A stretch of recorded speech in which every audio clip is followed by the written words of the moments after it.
पुण्याच्या बळावरती चांगली आई मिळेल, चांगला बाप मिळेल, सुंदर दिसणारी बायकोही मिळेल, सगळं सुखही मिळेल, पण संत केवळ पुण्याने नाही मिळत, त्याकरता देवाची कृपा असावी लागते.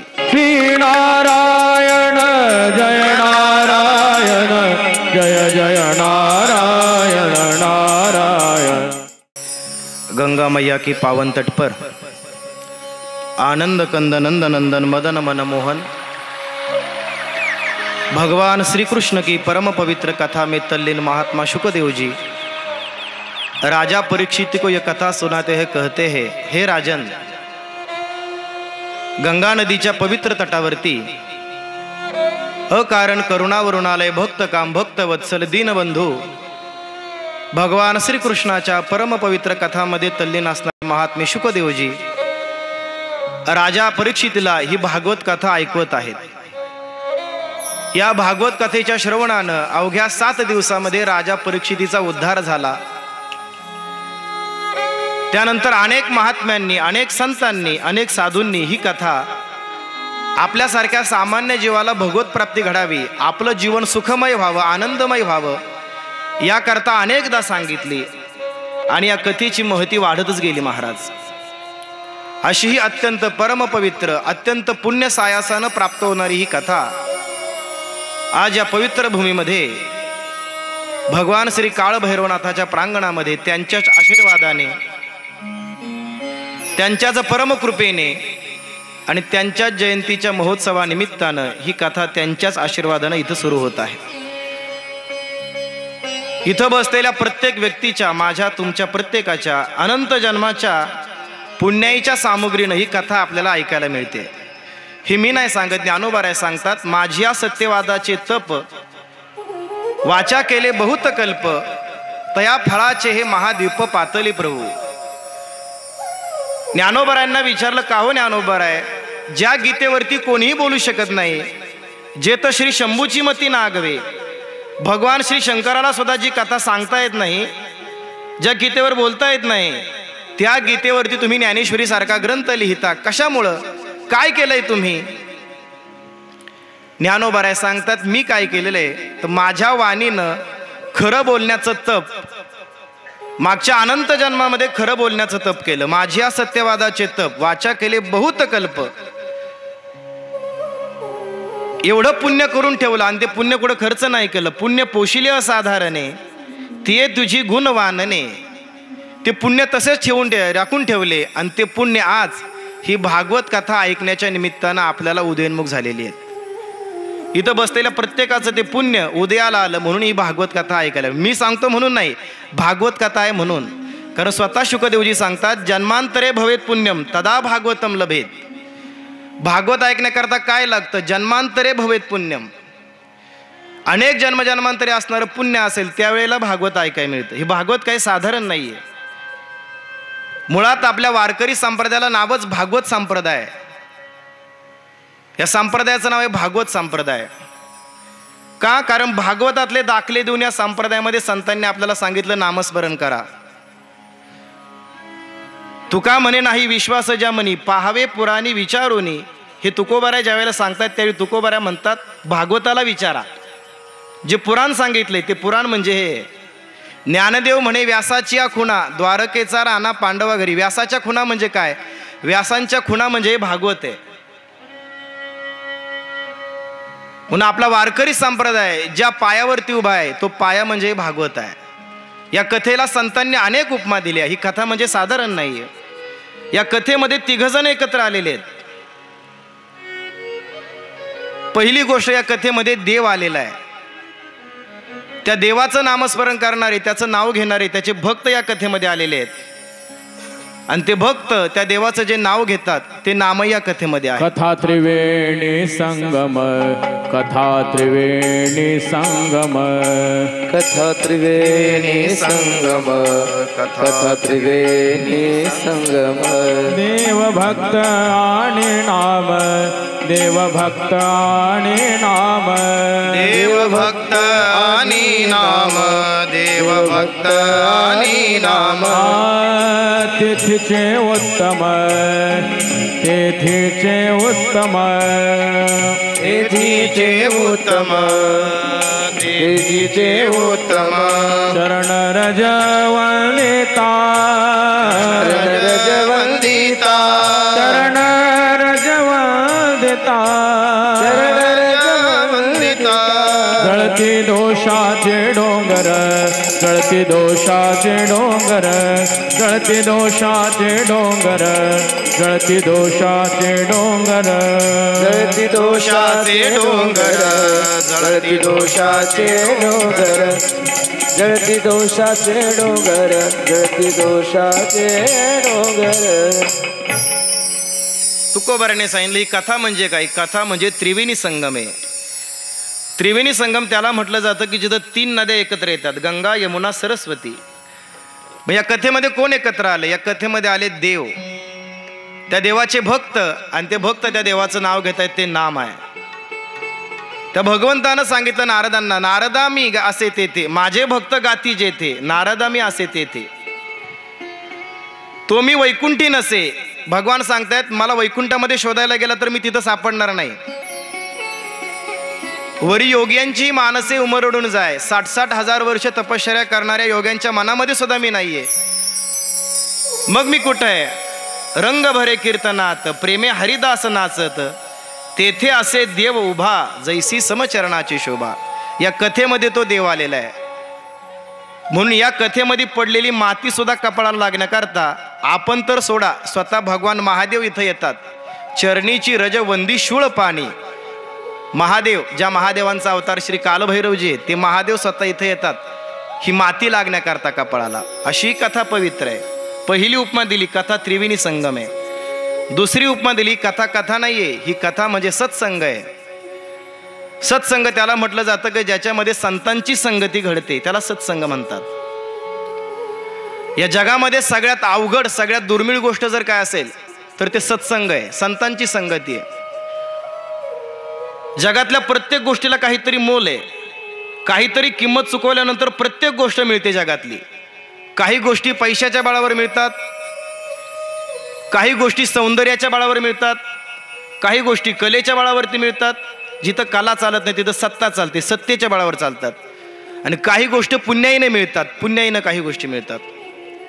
पण एक गोष्ट असं आहे की त्या गोष्टीला पुण्य चालत नाही, केवळ पैसा असून चालत नाही. तात मिले पुनि मात मिले सच भ्रात मिले जुगती सुखदाई, राज मिले गजराज मिले सबसाज मिले मनवांचित पाई, लोक मिले विधि लोक मिले वैकुंठ लोक मिले विधि में जाई, सुंदर और सब कुछही मिले संत समागम दुर्लभ भाई. पुण्याच्या बळावरती चांगली आई मिळेल, चांगला बाप मिळेल, सुंदर दिसणारी बायकोही मिळेल, सगळं सुखही मिळेल, पण संत केवळ पुण्याईने नाही मिळत, त्याकरता देवाची कृपा असावी लागते. बहु अवघड आहे संत भेटी, परी जग जेठी करुणा केली. देवाने जर कृपा केली तर मात्र ती संतांची संगती घडते.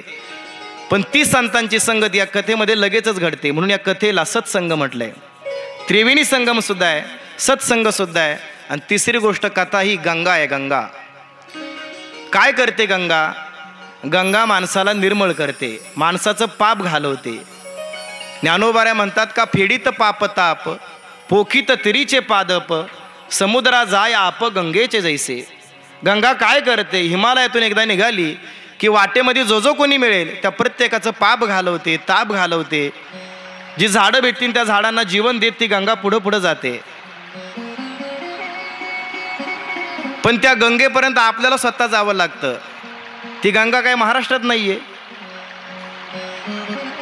पण या कथारूपी गंगेचं विशेष आहे की ही कथारूपी गंगा स्वतः आपल्या गावापर्यंत येते, नवे नवे आपल्या घरापर्यंत आलेली आहे.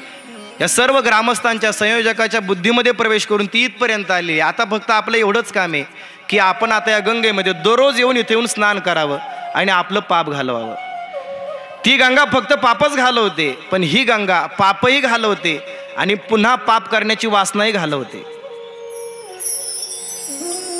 गंगेचं कार्य निर्मळ करणं आणि आपल्या परमार्थाचा हेतू जर काय असेल तर तो आहे निर्मळ होणं, मन शुद्ध करणं. जे जे काही आपण करतो, माळ घालतो, देवाची पूजा करतो, वारी करतो, या सगळ्यांचा हेतू फक्त एवढाच आहे, मन निर्मळ करणे. ऐका, बाहेरून निर्मळ होणं सगळ्यांना जमतं. बाहेरून निर्मळ होण्याकरता अनेक कंपन्यांनी अनेक भांडवलं काढलेले आहेत, अनेक प्रोडक्ट काढलेले आहेत. पण आतून निर्मळ होण्याकरता फक्त संतांनी सांगितलेले मार्ग आहेत आणि आतून निर्मळ होणं महत्वाचं आहे. समर्थ रामदास स्वामींच्या जीवनातला प्रसंग आहे. रामदास स्वामी साधू वृत्तीचे होते. साधू त्याला म्हटलं जातं की ज्याचं जीवन हे फक्त समाजाकरता असतं, जगाच्या कल्याणा संताच्या विभूती. तू का म्हणे आता उरलो उपकारापुरता. फक्त जगाचं कल्याण करता जे असतात त्यांना संत म्हणतात. हे रामदास स्वामी भिक्षा मागण्याकरता एका घरी आले. भिक्षा मागत असताना त्या मातेनं स्वामीजींकडे पाहिलं. स्वामीजींना म्हणाली, स्वामीजी मी असं ऐकलंय की तुम्हाला प्रभू श्री रामचंद्रांचा साक्षात्कार झालेला आहे. नवे नवे ज्या ज्या वेळेला तुम्हाला इच्छा होईल त्या त्या वेळेला देव तुम्हाला भेटायला येतो असंही मी ऐकलेलं आहे. हे खरं आहे का स्वामीजी? स्वामीजी मोठे विनम्रतेने म्हणले, हो माते खरं आहे. काय त्या देवाची माझ्यावर कृपा असेल, माझ्या अनंत जन्मात काहीतरी पुण्यही असेल म्हणून तो देव मला जेव्हा पाहिजे तेव्हा भेटायला येतो. ती माता म्हणाली, स्वामीजी माझी खूप दिवसांची इच्छा आहे त्या देवाला एकदा पाहावं. त्याला पाहिल्यानंतर काही इच्छा शिल्लक नाही राहत असं म्हणतात. मलाही वाटतंय माझ्या सगळ्या इच्छा संपून जाव्यात. त्याला एकदा पाहावं म्हणून मला तुम्ही त्या देवाचं दर्शन करून द्याल का? स्वामीजी हसले, पण स्वामीजी म्हणले, ठीक आहे देतो करून. ती माता म्हणाली, आता करून द्या. स्वामीजी म्हणले, आता नाही, उद्या मी भिक्षेला आलो की मग मी तुला त्या देवाचं दर्शन करून देतो माते. ती माता म्हणाली, ठीक आहे. स्वामीजी म्हणली, पण माझी एक अट आहे, मला उद्या भिक्षेमध्ये खीर खाण्याची इच्छा आहे, मला खीर तेवढी तू वाढ. ती माता म्हणाली, ठीक आहे तेवढ्यात काय. स्वामीजी निघून गेले. ती माता त्याच संध्याकाळी खीर करण्याच्या तयारीला लागली. दूध आणून ठेवलं, दूध तापून ठेवलं. भल्या पहाटे उठली, ते दूध आटवायला सुरुवात केली. खमंग असा घरामध्ये वास सुटला. पण स्वामीजींना द्यायची म्हणून खीर कोणाला खाऊ नाही दिली. स्वामीजी येण्याची वेळ 10ची आहे, पण सकाळी 8 वाजताच तिने खीर तयार करून ठेवली. उत्सुकता आहे, कधी स्वामीजी येतील, कधी त्यांना मी खीर देते आणि कधी ते मला रामाचं दर्शन करून देत आहेत. स्वामीजी येण्याची वेळ झाली. स्वामीजी आले. स्वामीजींनी भिक्षा मागितली. भवती भिक्षान देही अन्नपूर्णेश्वरी.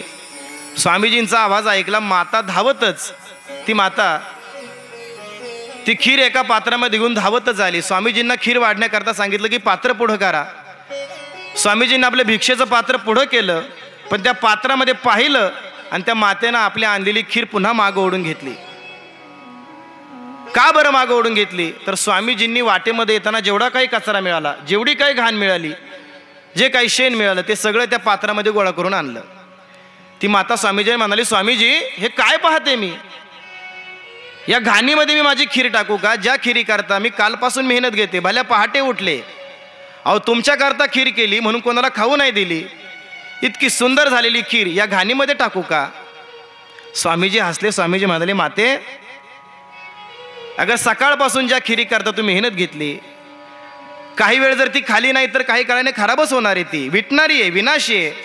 ती विनाशी खीर जर तुला या घाणीमध्ये टाकूशी वाटत नाही तर विचार कर माते, ज्या प्रभूच्या दर्शनाची तुला ओढ आहे तो भगवान परमात्मा काय साधारण आहे का? पवित्राणाम पवित्रम यो मंगलानांचे मंगलम. पवित्रामध्ये पवित्र असणारा, मंगलमध्ये मंगल असणारा, सगळ्या जगाचा बाप असणारा तो परमात्मा, तो राहण्याकरता जे ठिकाण आहे ते ठिकाण किती पवित्र पाहिजे, तुझं हृदय किती निर्मळ पाहिजे.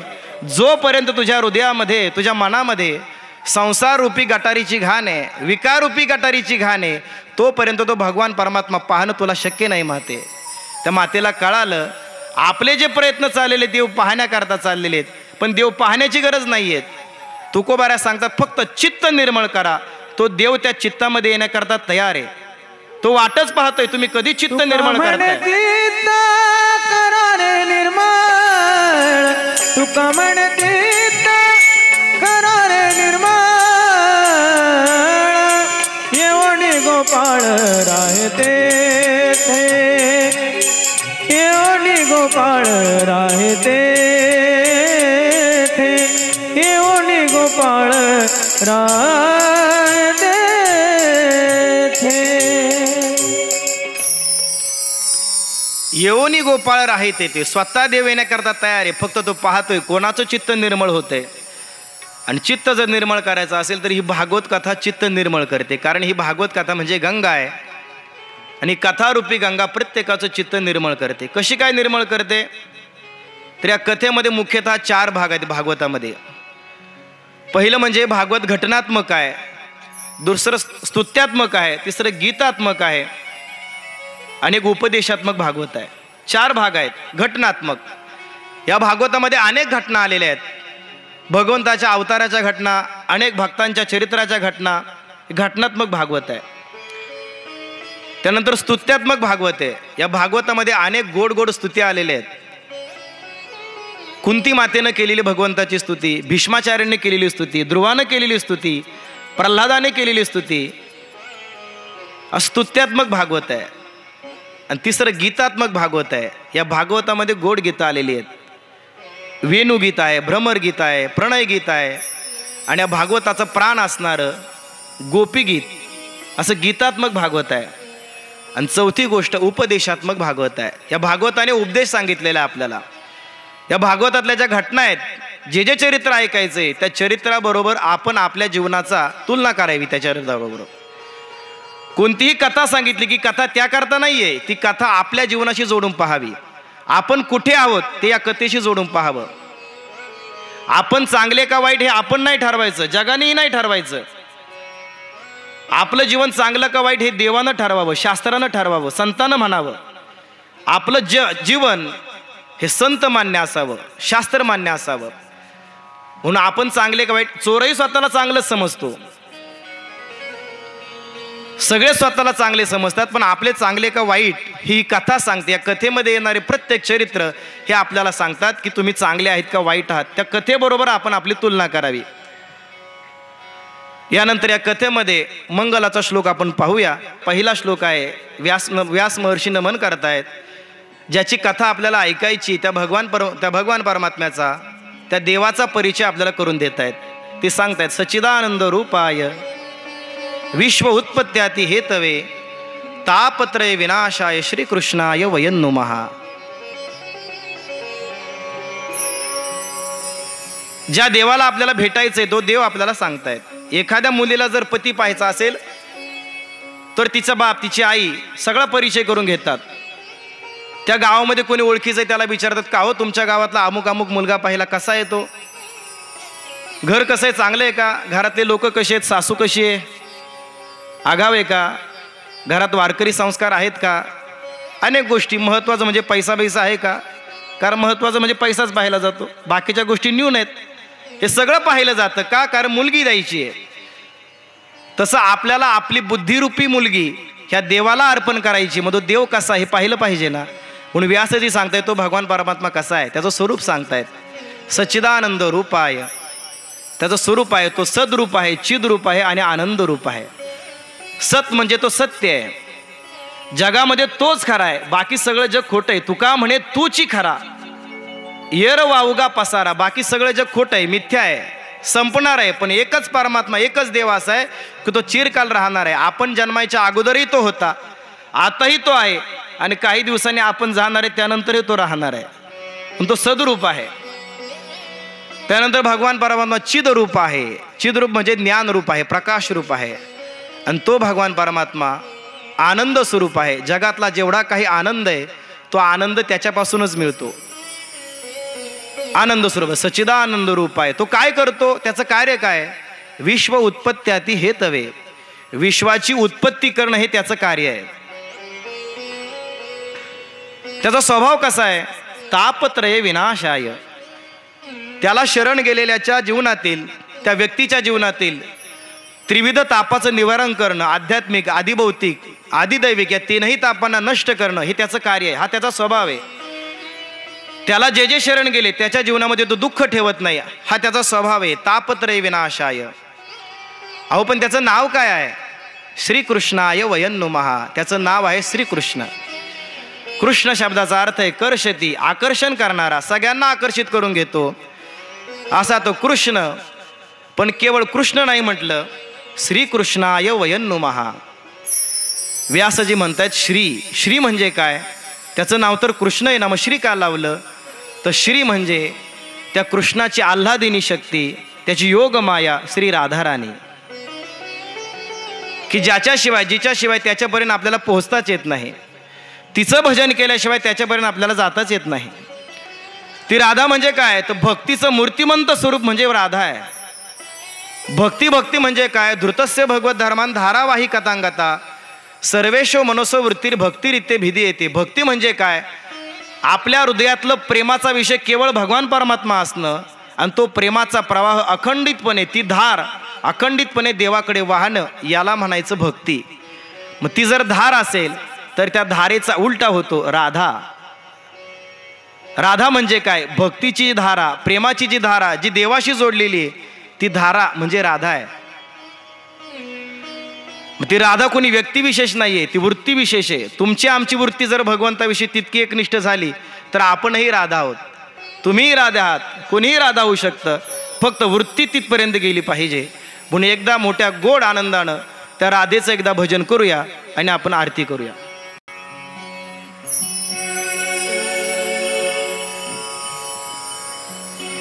राधा राधा नाम तू गाए जा, राधा राधा नाम तू गाए जा, अपने जीवन की बाधा मिटाए जा, अपने जीवन की बाधा मिटाए जा.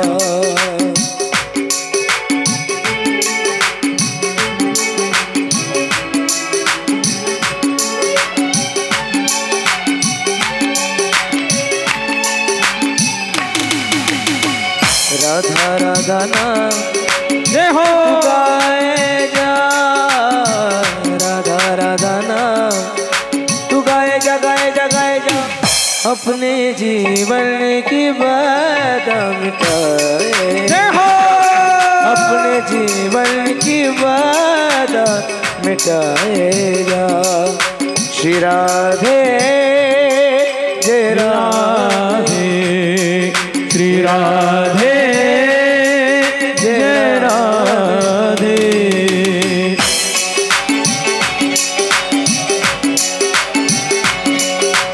जय हो, टाळी वाजवा. राधे राधे.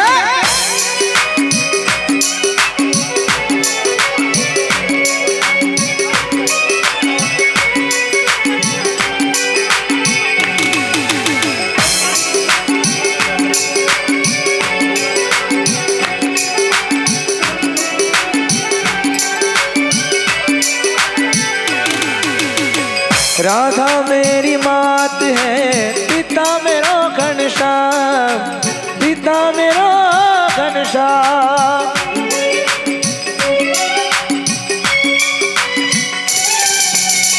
राधा मेरी मात है, पिता मेरा घनश्याम, पिता मेरा घनश्याम. इनकी बाधा दूरत करते हैं राधा का नाम, इनकी बाधा दूर करते हैं राधा का नाम. श्री राधे जय राधे, श्री राधे जय राधे. राधा राधा नाम तू गाए जा, राधा राधा नाम तू गाए जा, गाए जा, गाए जा, अपने जीवन की बाधा मिटाए जा, अपने जीवन की बाधा मिटाए जा.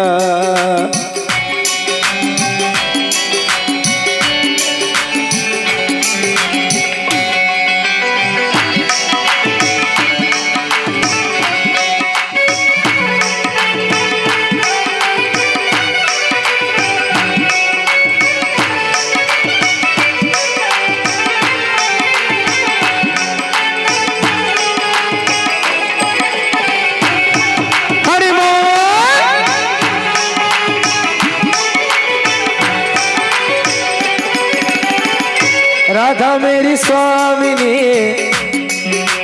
मैं राधे को दास.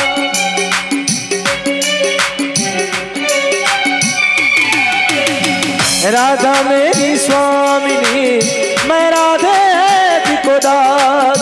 जन्म जन्म मोहे दीजियो श्री वृंदावन को वास, जन्म जन्म मोहे दीजियो वृंदावन को बाप। श्री राधे जय राधे श्री राधे जय राधे। राधा राधा नाम तू गाए जा, राधा राधा नाम तू गाए जा, गाए जा, गाए जा। अपने जीवन की बाधा मिटाएगा, अपने जीवन की बाधा मिटाएगा, अपने जीवन की बाधा मिटाएगा, अपने जीवन की बाधा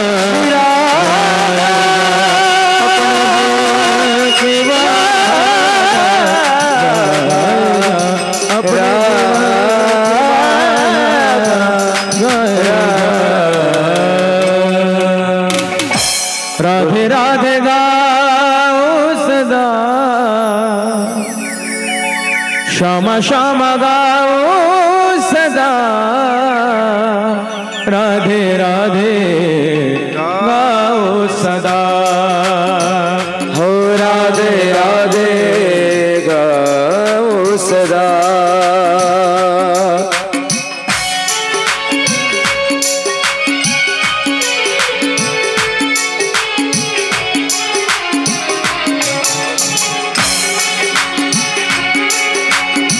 राधे राधे गाऊं सदा,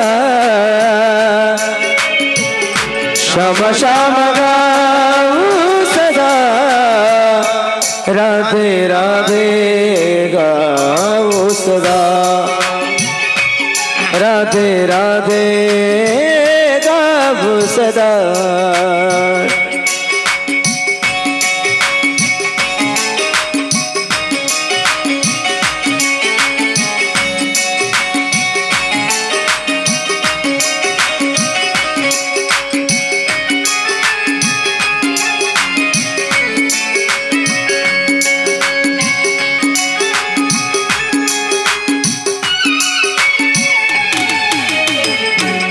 राधे राधे गाऊं सदा,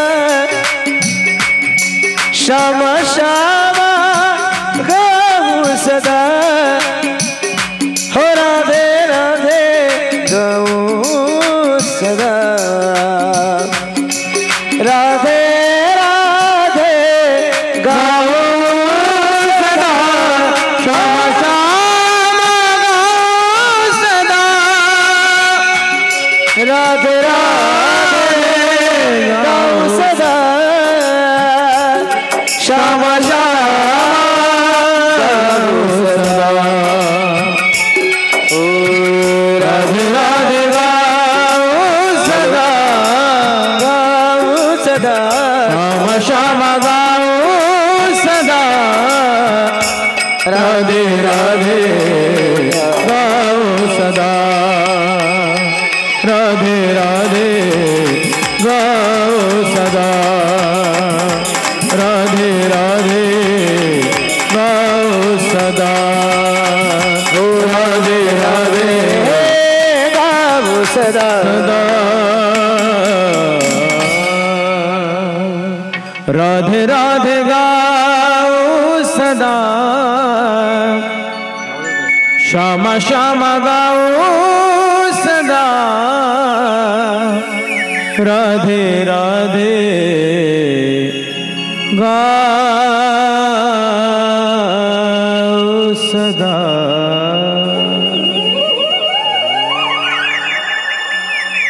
ती राधा म्हणजे भक्ती आहे, म्हणून भगवान परमात्म्याच्या नावाच्या अगोदर तिचं नाव लावलं जाते. जसं आपल्या वारकरी संप्रदायामध्ये पांडुरंगाचं नाव आधी नाही घेतलं जात. पुंडलिक वरदा हरिविठ्ठल, हरिविठ्ठल नंतर आधी काय पुंडलिक वरदा. हो, आळंदीहून पालखी पंढरपूरला जाते. कोणाकरता जाते?